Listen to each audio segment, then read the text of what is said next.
Hello everyone, welcome to the Short Chat. I'm your host today, Robbie Bennett, and I'm here with Justin Harris and Michael Bohling. All right, and today's topic, I believe, is meteorology, right? Yep. All right. I was going to start off with a couple of questions. Michael, what is meteorology to you, and what got you interested in it?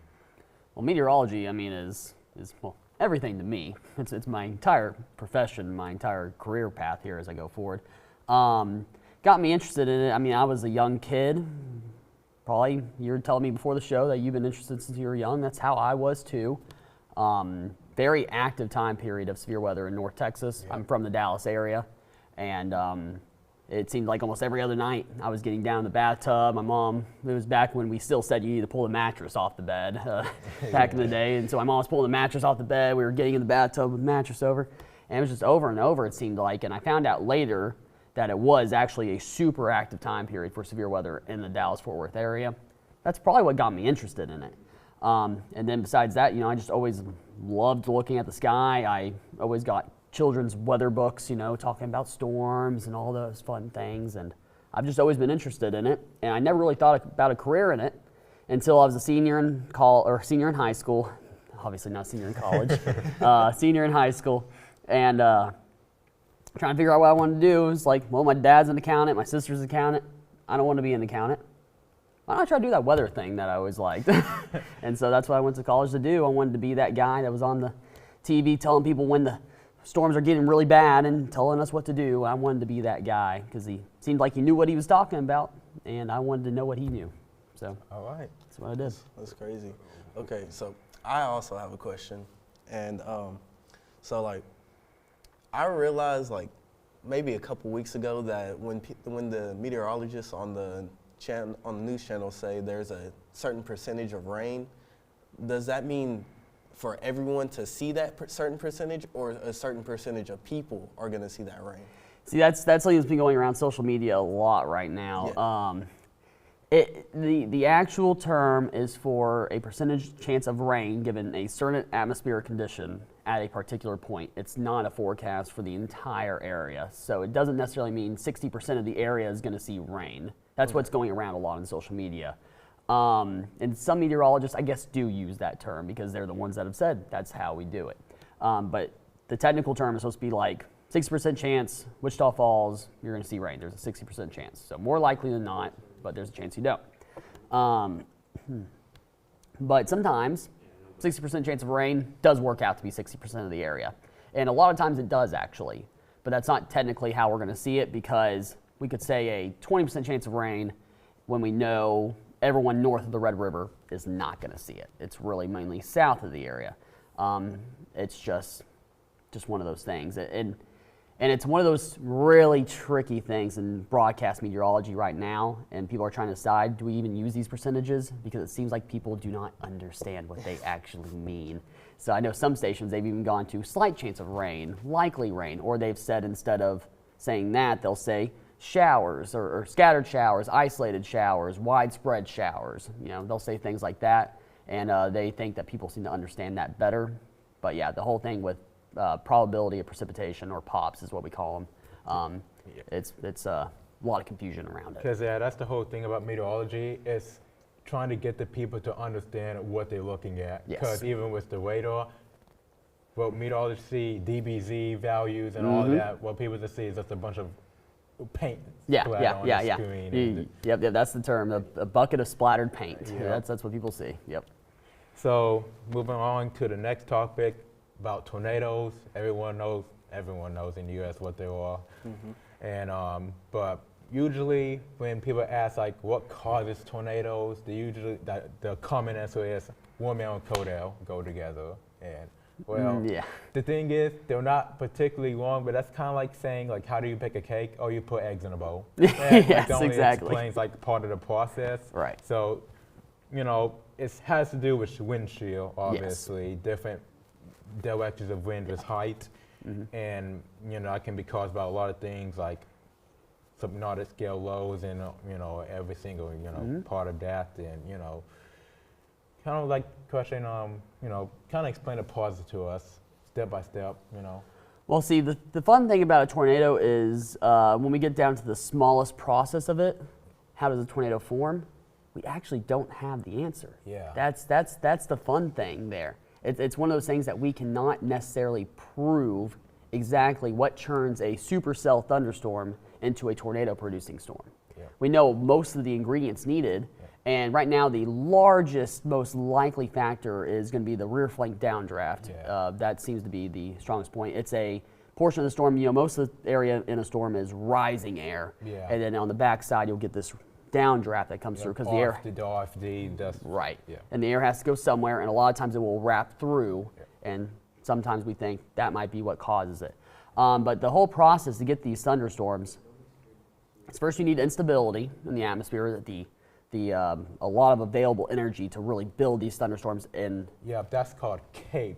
Yes, CAPE. Yes, CAPE. Potential energy, and like you said, it's instability, like really warm out the surface, and the cold air just gets, extremely cold, and that rising air partial that rises through that has to be much warmer than the surrounding air, and that's just only a part of the process because there's like dozens of parameters that have to be corrected. So. Yep.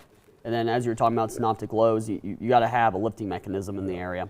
And then the number one thing that you were talking about too, well, first you also need moisture. Got to point out moisture. But the number one thing though that you need for severe thunderstorms is vertical wind shear, that change in direction and speed with height. If you get both the change in direction and speed with height, you usually get supercell thunderstorms and really strong ones. If you get just one of those, then you can still get some rotating thunderstorms. That's what a supercell is. But a lot of times you'll get some really strong straight line wind events if you get a mainly speed shear, meaning the winds just strengthen with height, but they're in the same direction. It's really complicated there, but yeah. Honestly, it's really about what I've learned over the years about tornadoes and wind chill. It's really about how strong is the low-level shear? How strong is that storm relative wind is? Yeah, that lowest kilometer is. One of the crazy thing is this is an area where we're still trying to figure it all out. But we go back to May 20th, 2019. We had our high-risk day, and the lowest kilometer shear and the lowest 3 kilometers was just off the charts. It was over 60 knots. No, it was incredible. The storm relative helicity was I think over 300. It was over 300 for the first kilometer and over 500 for 3 kilometers. It was just that was insane. When I saw that on the mesoscale model, I was like, oh my God. But the thing is, it didn't really bust, but it really wasn't that big. It could have been a lot worse, though. Well, yeah, we had a thin layer of stable air that kind of kept us capped most of the day. The elevated mixed air was really strong that day.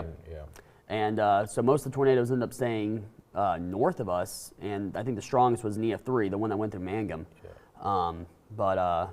We narrowly avoided what could have been a very bad day that day. And that's an example of, we have the science, we know the ingredients, but there's still questions that we have to ask, and questions that we're still figuring out. And the thing I notice about these tornadoes, like wherever they bust, the main thing I've noticed is storms is going upscale. There's no, supercells have to be discrete. They have to have their own environment to create tornadoes. And usually it's just score line tornadoes that usually just spin ups and kill CS. Yep. All right. Terrible Tuesday, like everyone in Wichita Falls knows about that. Were you there that day or something? Could you talk about it? Well, I was dead in 1979. I was not quite alive yet at that point, but no, I've done a lot of research into it, so I can talk about it. That was a large multi-vortex tornado, and it went down as an EF4, a very high-end EF4. Based on what I've seen, I'm not going to question the rating because the ratings on tornadoes is all done based on the damage that's observed. We can't directly measure the wind speed in a tornado when it's happening.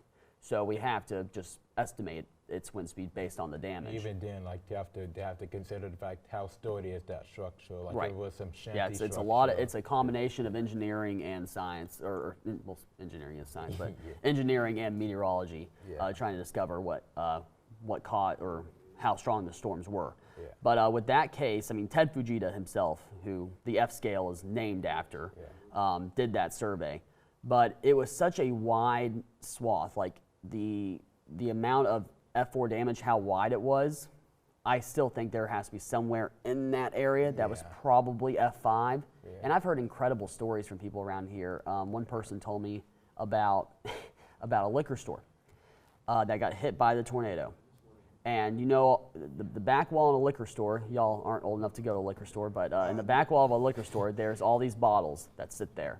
And it's like, they're usually their high-end stuff. And so most of the building was destroyed, but that wall still had its bottles sitting on the wall. That's crazy. That's it's really it's incredible what tornadoes can do, and then just leave everything else just so quiet. And that's what that storm did. It went from, it was a really quick drop off from F4 damage to barely anything with that storm, and that's one of the incredible things about the tornado. Yeah. And it was the worst tornado in the United States for a very long time until Joplin. So. And well, moving on to that one, the Gerald tornado, Gerald, Texas, hit 1994, 1997, and the one thing that's always, like, well, I consider this, a lot of meteorologists and people consider this just the worst tornado damage ever, because the Gerald tornado was very unusual, as in it was moving southwest instead of the usual northeastern storm motion. And it was a really complicated setup that day, as there was the Cape was in the 8,000s at joules per kilogram, and there was a mesoscale convective system in Oklahoma, and once that dissipated, it released gravity waves over this dry line, and it was like a bomb that went off. Yeah. And it said that even though there was little wind chill that day, it said the initiation of that convection was so strong, they created their own wind chill. And, well, it just gave birth to a monster it just leveled everything in its path. It literally wiped away concrete slabs. Yeah. And it literally, as you see in this picture, it literally drew electrical wires through debarked trees, and it just shredded cattle like a cheese grater. Like, they couldn't even identify the bodies of people.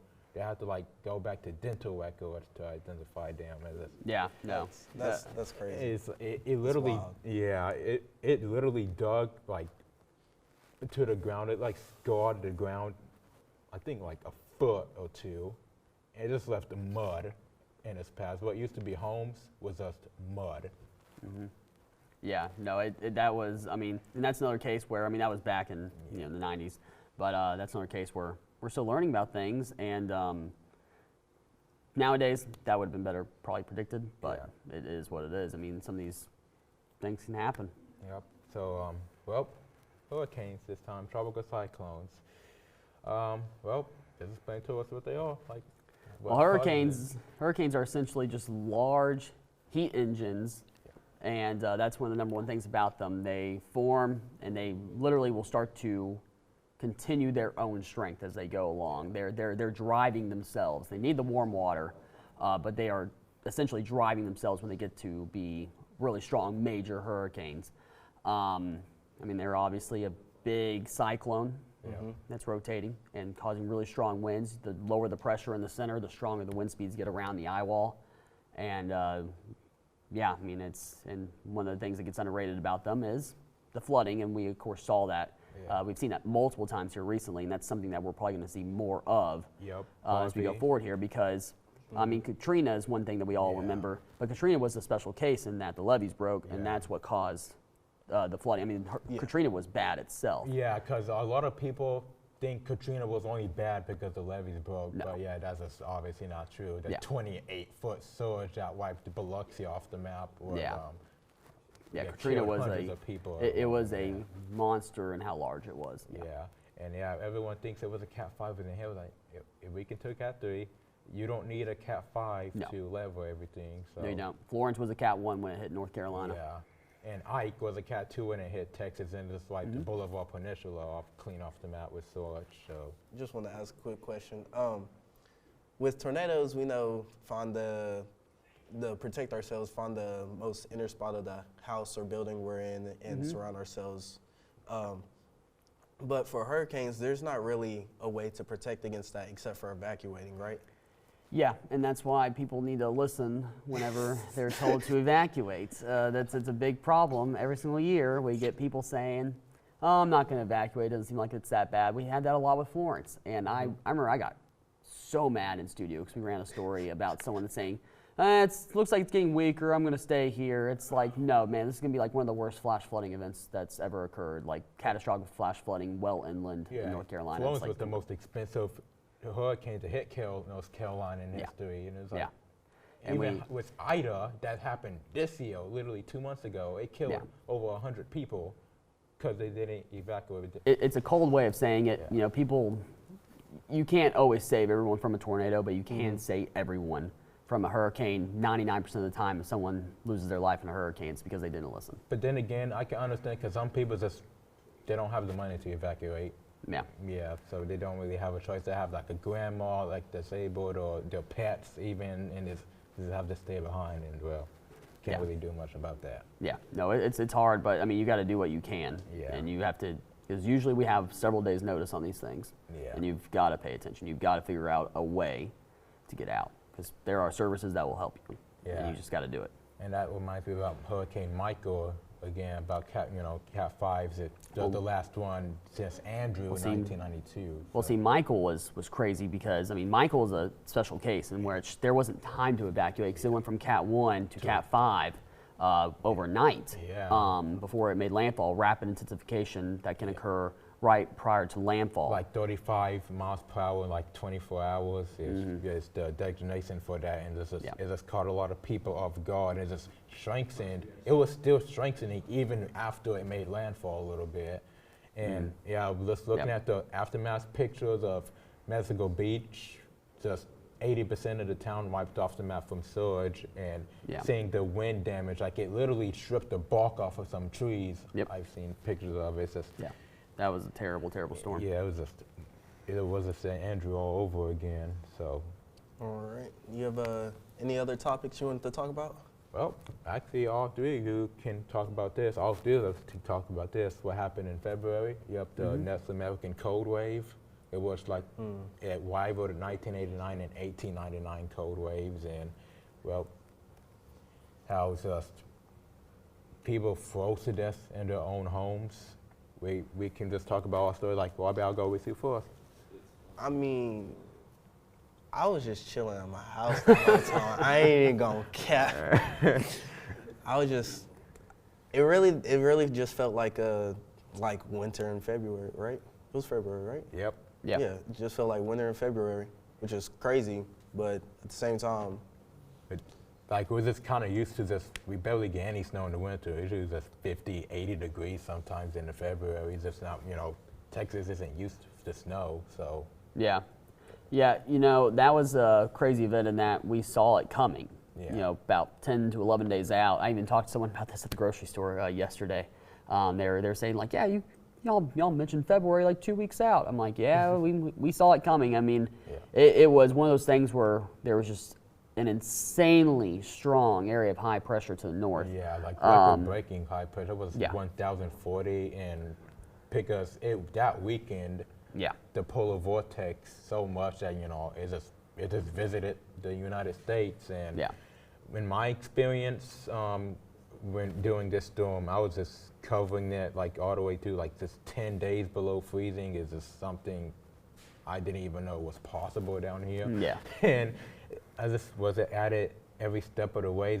I was just outside basically the whole time, just seeing the snow, just 40-mile-per-hour wind gusts blowing outside, is that snow that's piling up. And what was crazy to me is how there was 2 separate storm systems that hit 2 days apart. Yep. And in between that, it got down to -8. Yeah. Like my house, the back room in my house, it was below freezing. Even my dog, I had to bring her inside so it doesn't freeze to death, but it was still below freezing in my house. Her water bottle kept on freezing overnight, and once the snow ended, my pipe burst. Yeah. And it ruined the back. Yeah, no, I was covering that outside, reporting on it, and I'm pretty sure my hands almost got frostbite multiple times, because there was one point where I was in there with our storm chaser Kyle Guthrie, and I was literally just keeping my hands in front of the heat just forever, it seemed like, and my hand would just not thaw, like it was just so numb from covering that outside. Like, I was wearing 3 layers of clothing inside my house, and I was still shivering. And it was like, and the heater was on too, and I was like, man, because some models were showing it, like the Icon model, the Canadian model, they were showing like 12, 34 below 0, and I was like, if that happens, I don't think I'm gonna make it. Yeah, the Canadian model is always a little bit cold. Yeah. I was over there feeling like a kid. I went outside, threw snowballs at my brother's cars and stuff, waited for them to come home from work, and threw snowballs at them and all that. But this is the conclusion of the short chat today. And well, we'll be seeing y'all next week with our next episode. And I think that's about it. Yeah. See y'all.